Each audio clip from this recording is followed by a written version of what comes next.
Hello again, people. Welcome to First Impressions. This is episode 2, season 1 of Twin Peaks, and in case you couldn't tell by our clothing, it is the same evening. We have now just watched episode 2.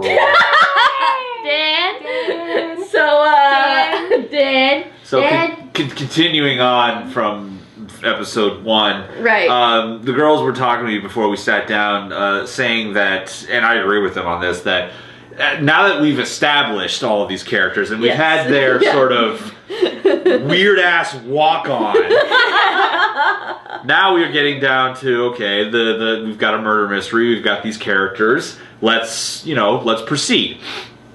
And I was saying this, that the first episode, it was all just new to me. It was all fresh and everything. Yeah. And so what I was saying about the first episode, the uncanniness, it seemed very even spread and really thick on everything, every aspect. Yeah. And now that at the second episode, I'm starting to see hints of, parts of the episode where it dials down a little bit, and we have some actual sort of just like, drama or some mystery solving. We need to get some levity, information across, or some details or whatever. Yeah. That's not to say that it doesn't spike right back up there again every now and then. So we had moments again where my eyes sort of wandered over to Dan to see what he was thinking, and so one of those parts was good old Nadine, who is just like, they've been talking up Nadine to me for so much. In the first episode, she was just some random thing. By talking up, we mean like every time she Nadine. Nadine. So yeah, it's interesting because with Nadine, it was like the scene at the beginning where Nadine is still... She has a dialogue that just establishes her as the crazy one. And in a show like this, that's She already has an eye patch, and she's fixating on these curtains right now, which is pretty hilarious. And curtain runners. Yeah. Anyway, Jen, you were mentioning the fact that, we've been introduced to these characters now. Now the series can finally kind of sink into them. Yeah. So there's a couple of characters that sort of focuses on Audrey being the main one, I think, or one of the main ones. Audrey being, I can't really place the characters based Audrey on is the hotel girl, the sexy teen, troubled sexy girl, troubled sexy teen, troubled sexy girl is Audrey. In the first episode, that's all she came off as was a troubled sexy teen. In this episode, there were a couple of scenes with a family member of hers that really sort of said, okay, this is why she's messed up. Yeah. And I really got that from her, and I'm like, okay, I get why she's this way now. Yeah. No, this episode, I think was just more like, oh, okay, yeah, we're into the groove. And I think following right after the first one and remembering how weird the first one is and watching Dan's reaction, it was almost more of a letdown to be like, oh, then the more weird part, okay, this scene's not so weird. This is a weird part, the scene's not so weird. The uncanniness is starting to thin out a little bit here and there. One thing that I will say, though, that it's definitely still very much ingrained in it, and I was saying this earlier, was that the tone of this show, I liken it to that of a pinball. Because it just fires in any random direction, scene to scene. Yeah. When the scene transitions, say when something fades down, you could fade down on a pair of characters crying over something. Yeah. And then the very next scene, there's pie and happiness.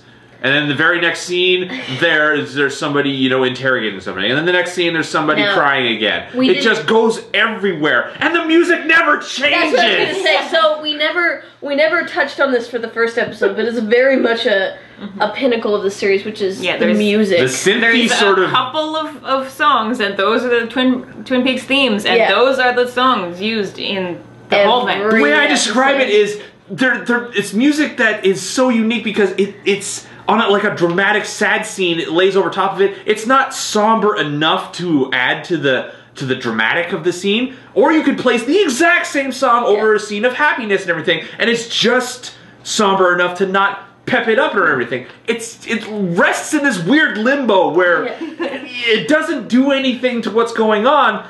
It's just there. So, I will touch on this, just to sort of start to think of our final thoughts on the episode and everything, because we get a glimpse here of a weird we get Laura Palmer's mom, who's clearly, you know, not only grief-stricken, but clearly going through some stuff. Yeah, the death of her daughter has broken her. It has broken her, and we get a glimpse of a man, like, Oh, yeah. She has this sort of... It looks like maybe a premonition, maybe a hallucination. It's hard to tell because it's freaking Twin Peaks. Yeah. It could freaking well be anything. Creepy man. Yeah. But she's just basically breaking down, sobbing about her daughter, and she looks over, and then there's this just creepy guy off in the distance that only apparently she can see, and she sees it for the first time. She freaks out, and then that scene just ends.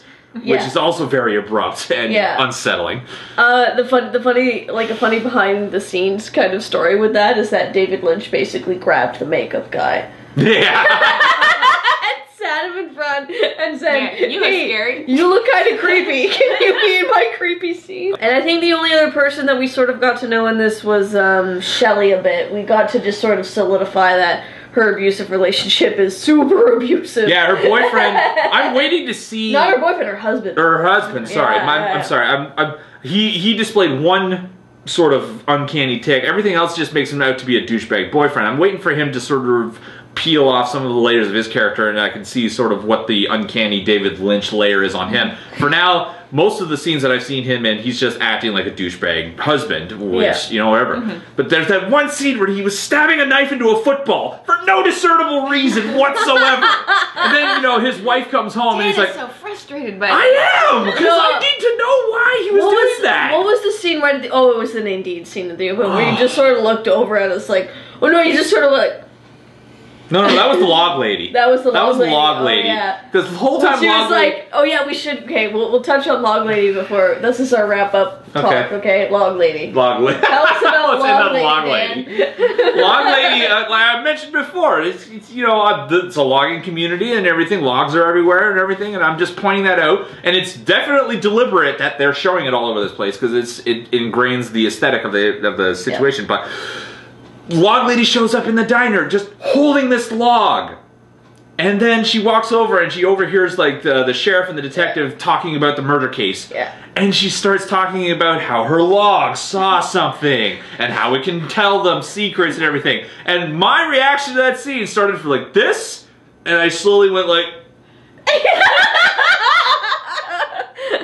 Yeah, so if Log Lady is a sign of things to come, which these two have assured me that it is, then definitely I am on board for this series. Despite the fact that it makes you crawl almost over the back of the cave. Yeah, a little bit. Oh, there was something else I wanted to say. What did I want to say? Crap. No. Was it about the psych? Was it about the one-armed man? The one-armed man, too! Completely out of nowhere in the hospital, this one-armed man shows up. The episode actually ends on the major plot point, which is like, oh yeah, the big reveal of who got the locket. The psychiatrist who is clearly, again, these characters are just like, not even just quirky, just one above quirky. It's like you take new age hippie and then you push it 3 steps beyond that. Yeah, and then you're just like, what is your deal? And it's not, and like the whole scene where they reveal that it's him, the fact that he doesn't have a stitch of dialogue in that whole scene, it's just his setting, the way he dresses. He's got a tie with a fish on it. I don't know. And well, he was like feeling it during. He's listening to like a tape that was recorded for him by the murder victim, while like resting in his easy chair, opening up a coconut for her with her locket inside. It's a rich tapestry of what the friggery.